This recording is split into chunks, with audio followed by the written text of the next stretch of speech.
Vamos a resolver el examen de septiembre tipo C de Matemáticas para el curso de acceso a mayores de 25 años.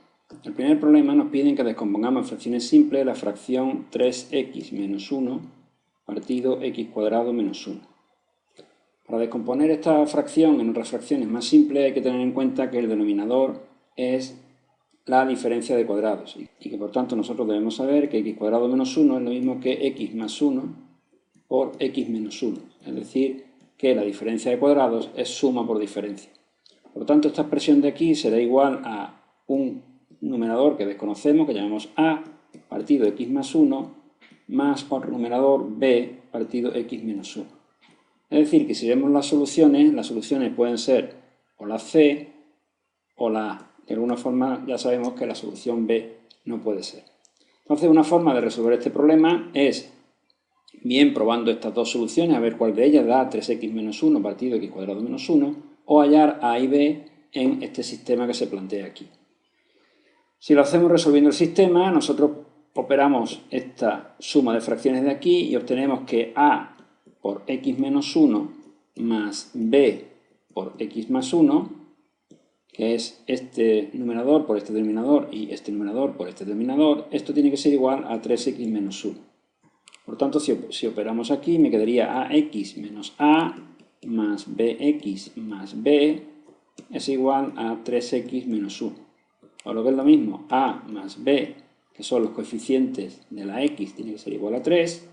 Y por otro lado, menos a más b tiene que ser igual a menos 1.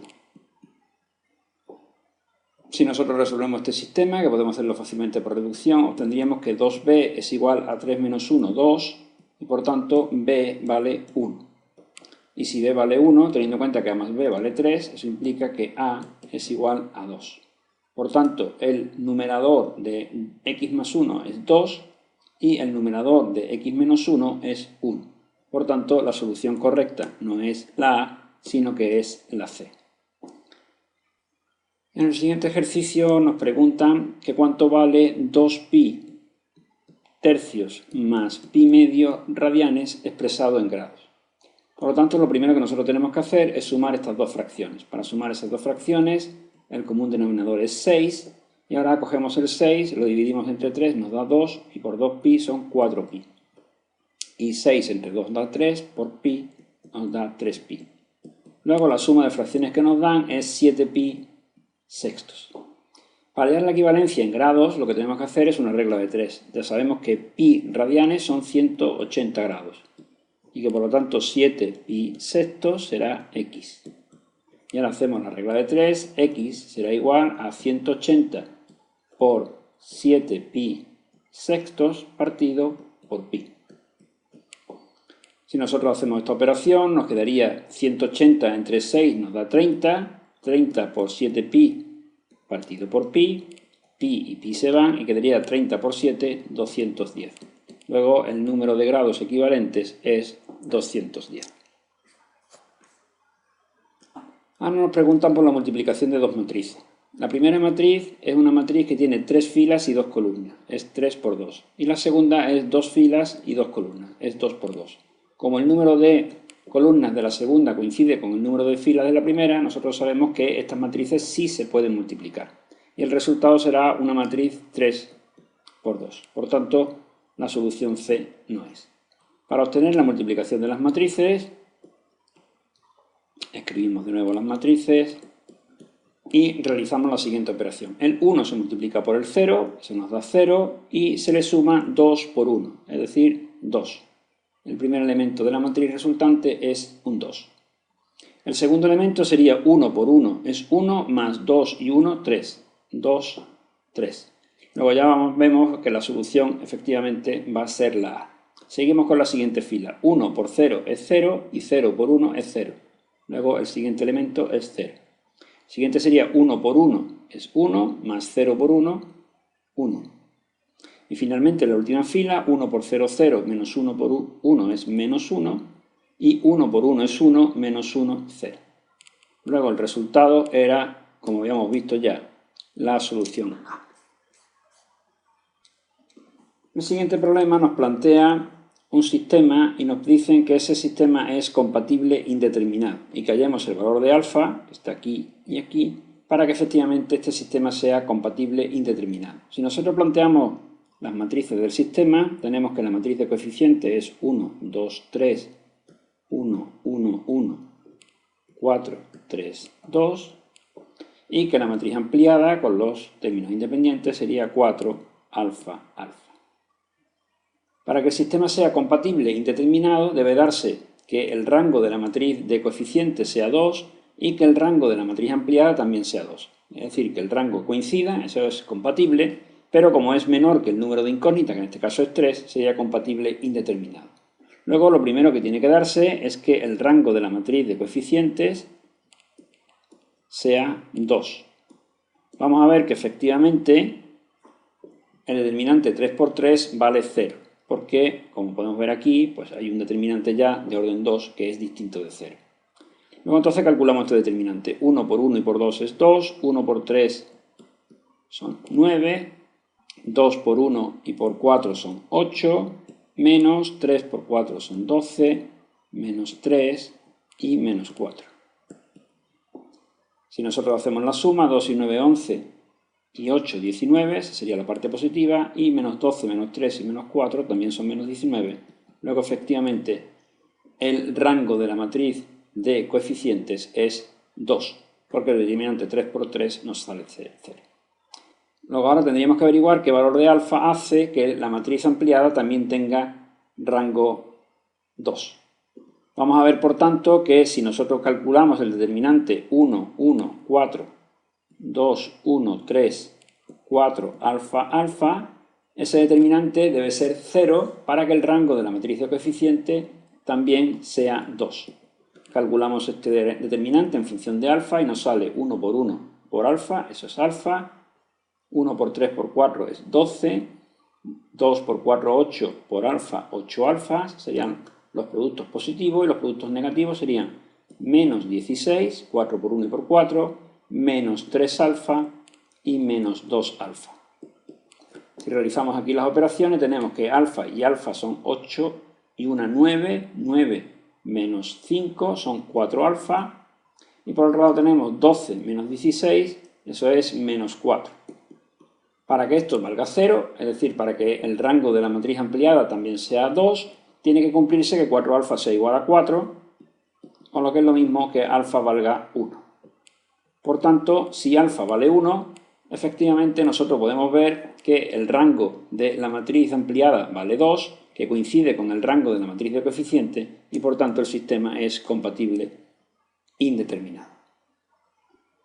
Para hallar la distancia de un punto a una recta, lo más sencillo es utilizar la fórmula que dice que si nosotros tenemos un punto cuyas coordenadas sean x sub 0, y sub 0 y una recta cuya ecuación sea ax más bi más c, la distancia del punto a la recta se calcula mediante la siguiente fórmula. Esto es, entonces, la recta igual a 0, esto es sustituir el punto en la recta, es decir, ax sub 0 más bi sub 0 más c, partido por la raíz cuadrada de a cuadrado más b cuadrado. Por lo tanto, si nosotros utilizamos esta fórmula, nos quedaría, a sustituir el punto 1, 1 en la recta, nos quedaría 4 menos 3 más 1. Todo ello dividido por la raíz cuadrada de 4 al cuadrado más 3 al cuadrado. El numerador es 4 menos 3, 1 más 1, 2. Y abajo tendríamos 4 al cuadrado, 16, más 9, 25. Raíz cuadrada de 25, eso es 2 quintos. Luego la distancia es esta de aquí. Nos preguntan si esta función es creciente en qué intervalo. La función f de x igual a 2 partido de x menos 1 al cuadrado tiene la siguiente derivada. La derivada del numerador, 0 por el denominador sin derivar, menos la derivada del denominador, 2x menos 1, por el numerador sin derivar. Todo ello partido por x menos 1, como está al cuadrado, y al cuadrado es a la cuarta. Esto es lo mismo que menos 4 partido x menos 1 al cubo. Simplificando un x menos 1 con el x menos 1 a la cuarta que tenemos aquí. Luego nosotros tenemos que esta es la derivada. Para que la función sea creciente, esa derivada debe ser positiva. Es decir, que en todos los puntos en los que f' de x sea mayor que 0, f será creciente. Teniendo en cuenta que el numerador es negativo, para que la función sea positiva debe ser que el denominador también sea negativo. Es decir, x menos 1 al cubo debe ser menor que 0. Para que x menos 1 al cubo sea menor que 0, debe de cumplirse que x menos 1 también sea menor que 0. Y por tanto, esto es lo mismo que decir que x sea menor que 1. Por tanto, la función será creciente en todos aquellos puntos en los que x sea menor que 1, porque eso hace que la derivada de la función sea positiva. Decir que x sea menor que 1, evidentemente es lo mismo que decir que x pertenezca al intervalo menos infinito 1. Por tanto, la solución es la A. Para calcular esta integral definida debemos darnos cuenta de que la derivada del denominador está aquí arriba, pero simplemente le falta un 2. Es decir, la derivada de x cuadrado más 1 es 2x, luego esto sería equivalente a poner un medio y dentro poner 2x, x cuadrado más 1, diferencial de x. Entonces esta integral directamente es un logaritmo neperiano. Es decir, que esta integral sería igual a un medio del logaritmo neperiano de x cuadrado más 1 más una constante c. Esta sería la integral indefinida. La integral definida, por tanto, entre 2 y 4 de x partido x cuadrado más 1 diferencial de x será igual a la función un medio del logaritmo de x cuadrado menos 1 en los puntos 4 y 2. Si sustituimos, entonces me quedaría un medio del logaritmo neperiano de 4 al cuadrado, 16, más 1, 17, menos, pongo los paréntesis, el logaritmo neperiano de 2 al cuadrado, 4, más 1, 5. La diferencia del logaritmo neperiano es lo mismo que el logaritmo neperiano del cociente. Luego esto es un medio del logaritmo neperiano de 17 quintos, es decir, la solución A. Ahora nos preguntan si esta función definida a trozos es continua o no en el punto x igual a 2. Tenemos que tener en cuenta que en el punto 2 la función tiene la parte de arriba, es decir, que f de 2 valdría 2 por 2, 4, 7. Y también sabemos que el límite cuando x tiende a 2 por la izquierda, es decir, por valores más pequeños de 2, sería 2x más 3 y por tanto, de nuevo, sería también 7. Luego, la función y el límite por la izquierda coinciden. Para que la función sea continua tendría que ser que el límite cuando x tiende a 2 por la derecha de la función también fuera 7. La función por la derecha vale x cuadrado 1. Luego este límite es lo mismo que el límite cuando x tiende a 2 por la derecha de x cuadrado menos 1.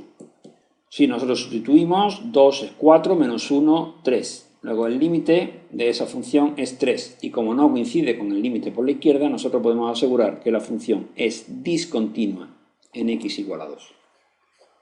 Siguiente problema, nos preguntan por un límite cuando x tiende a 0 por la derecha del logaritmo neperiano del coseno de x partido por el seno de x. Si nosotros sustituimos el 0, vemos que el logaritmo neperiano del coseno de 0, el coseno de 0 es 1 y el logaritmo neperiano de 1 vale 0. Luego el numerador tiende a 0 y el seno de 0 también es 0. Luego estamos ante un límite que es una indeterminación 0 partido por 0. Para resolver esta indeterminación, lo mejor que podemos hacer es aplicar el teorema de L'Hopital, que dice que el límite cuando x tiende a 0 del logaritmo neperiano del coseno de x partido el seno de x es igual al límite cuando x tiende a 0 de la derivada del logaritmo neperiano del coseno de x partido la derivada del seno de x. La derivada del logaritmo neperiano del coseno de x, la vamos a calcular aquí aparte. La derivada de un logaritmo neperiano es 1 partido el coseno de x. Y ahora hay que multiplicarlo aplicando la regla de la cadena por la derivada del coseno, que es el menos seno de x. Luego la derivada del logaritmo neperiano del coseno de x es el menos seno de x partido el coseno de x. Y la derivada del seno de x la podemos poner directamente, eso es el coseno de x. Luego, sustituyendo aquí arriba la derivada del logaritmo neperiano del coseno de x, tenemos que el límite cuando x tiende a 0 de este cociente es lo que estamos buscando. Si simplificamos esta expresión, el coseno de x pasaría abajo y quedaría límite, cuando x tiende a 0, de menos seno de x partido coseno cuadrado de x. Cuando x tiende a 0, el seno tiende a 0, luego el numerador tiende a 0, y el denominador coseno de 0 es 1, esto tiende a 0 partido por 1, es decir, tiende a 0.